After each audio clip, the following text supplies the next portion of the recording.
जैसे जीवन में हर चीज जरूरी है, इतनी मर्यादा रखते हो तुम अपने काम में, रिश्तों में, तो सत्संग में मर्यादा क्यों नहीं रखते तुम? क्योंकि दुख में पुकारते तो तुम हमें ही हो,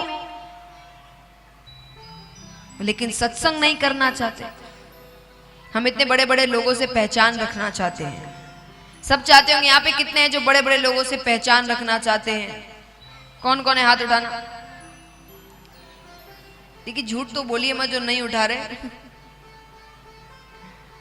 हर कोई चाहता है कि बड़े बड़े लोगों से पहचान हो। कौन कौन चाहते सच्चे मन से, दरबार में झूठ नहीं बोलते, हाथ उठाइए। क्यों चाहते हैं आप? कारण, और हम पहचान बनाते भी हैं। अगर कोई बड़े लोग से मिलने का मौका मिले, जरूर मिलते हैं, उनसे पहचान बनाते। क्यों बनाते हैं? सच्चा उत्तर दीजिएगा।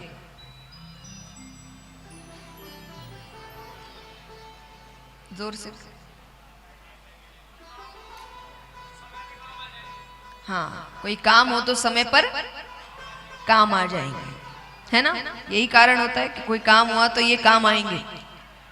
लेकिन एक सच बात बताऊं, छोटे मोटे काम तो ये कर सकते हैं, लेकिन सच में जब कोई बड़ा संकट आता है ना, इनमें से एक फोन नहीं उठाता,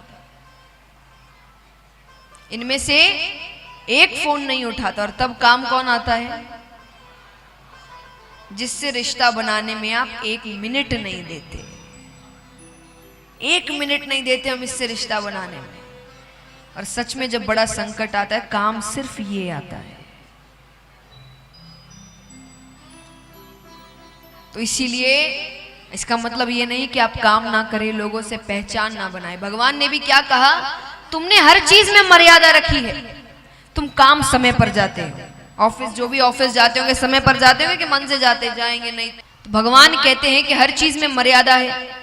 तुम ऑफिस सही समय पर जाते हो, तुम घर के रिश्ते नाते हो वो उसको सही तरीके से निभाते हो, ब्याह शादी हो अच्छे से जाते हो, अपना समय देते हो। भगवान में समय क्यों नहीं? भगवान के लिए हम क्या सोचते हैं? समय मिला तो ठीक है, नहीं मिला तो कोई बात नहीं। तो भगवान कहते सत्संग में मर्यादा क्यों नहीं है? तो सत्संग में भी मर्यादा जरूरी है। भगवान कहते हैं जीवन में कुछ ऐसी चीजें हैं जिसमें बदली यानी आपके बदले कोई और कर ले, ये नहीं चलती। जैसे पहला भोजन, ऐसा हो सकता है कि आप घर वालों से कहोगे अरे मुझे जल्दी बाहर जाना है, तुम मेरे बदले का भोजन कर लो, तो आपका पेट भर जाएगा? नहीं। शादी, अरे भाई कह रहे मेरी जरूरी मीटिंग है, तुम फेरे ले लो फिर मैं आ जाऊंगा, कर सकते हो ऐसा? तीसरा मृत्यु, मेरे घर में शादी है, तुम मेरे अच्छे दोस्त हो ना, मेरे बदले मर जाओ, हो सकता है ऐसा? कोई मरेगा आपके बदले? और चौथा सत्संग, सत्संग में भी बदली। ये खास करके ये बात पुरुष वर्ग के लिए है। कई पुरुष कहते हैं, मैंने कईयों से सुना है ये, हम ज्यादा पूजा पाठ नहीं करते, काम करते हैं, पत्नी पूजा पाठ करती है, उसका पुण्य हमें मिल जाता। 1% नहीं मिलता। वहम में जी रहे हो इतने वर्षों तक, 1% नहीं, पुण्य नहीं मिलता। अब आप सोचेंगे आपके किसी काम के लिए वो पूजा करिए, काम हो जाएगा, लेकिन सत्संग का भी तो पुण्य मिलता है। मान लीजिए 7 दिन की कथा हुई, आप कहेंगे पत्नी को तुम चले जाओ कथा में, मुझे पुण्य मिल जाएगा, हो सकता है? आपको ही आना पड़ेगा ना। तो सत्संग का भी पुण्य मिलता है, पूजा पाठ करने का भी पुण्य मिलता है। तो भगवान कहते वो तो तुम करोगे तभी पुण्य मिलेगा ना, उनके करने से तुम्हें कहां से पुण्य मिलेगा? वरना पता चला अंत तक ऐसे ही चलोगे, ऊपर दोनों गए, अब पत्नी स्वर्ग जा रही होगी, पति पीछे पीछे और भगवान पीछे से खींच लेंगे, चलो पूजा पाठ उसने करी थी, तुमने नहीं, तुम यहां। इसलिए सत्संग में बदली नहीं चलती, सत्संग भी आपको ही करना पड़ेगा। अगर कल्याण करवाना है तो सत्संग करना पड़ेगा। चंद्रवंश की ओर चल रहे हैं हम। इस वंश में उग्रसेन जी हुए। उग्रसेन जी के 9 पुत्र थे। सबसे बड़े पुत्र का नाम था कंस। देवकी माता कंस की चचेरी बहन थी, लेकिन वो अपनी बहन से भी ज्यादा प्रेम करते थे उनसे। उन्होंने अपनी बहन का विवाह अपने सबसे अच्छे मित्र वसुदेव जी के साथ करवाया। अब विदाई हो रही है तो कंस ने कहा मैं अपनी बहन को छोड़ने खुद जाऊंगा, मैं रथ चलाऊंगा। ठीक है, रथ चलाकर दोनों जा रहे हैं। बीच रास्ते में एक आकाशवाणी होती है। क्या आकाशवाणी होती है?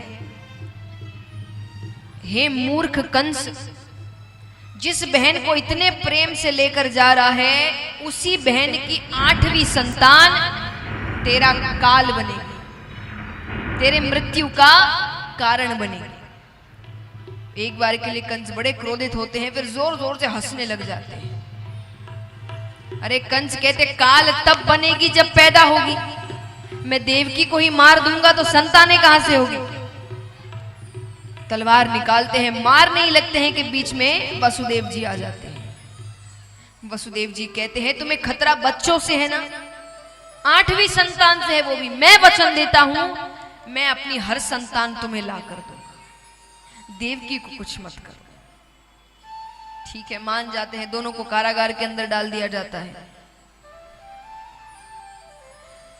सेवकों से कहा गया कि वो जैसे ही गर्भवती हो पहली खबर मुझे करना। अब यहां पर समय बीतता है, माता गर्भवती होती है, पहली संतान होती है उनको।